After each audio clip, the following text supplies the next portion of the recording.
ในวันสุขวันคำเพลง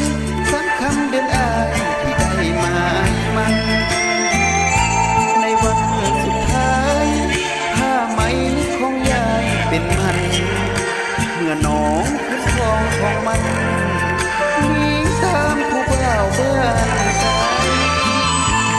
ผ้าไหมของยายกลายเป็นผ้าเช็ดน้ำตาให้กับหลานสายกันพาที่เลี้ยงยายมาแต่น้อยจนใหญ่ยายเราเศร้าบ้านมาหมดแต่งงานหลานยายความฝันสิได้หลานไทยมาพังทลายยายเฒ่ายายเก็บใบมอนเลี้ยงมอนจนเป็นตัวใหม่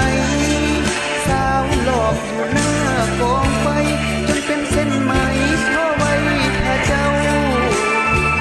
แฟนไม่เงินหาน้องซื้อผ้าเปิดแพงเปล่าผ้าไหมเพราะมือยายเฒ่า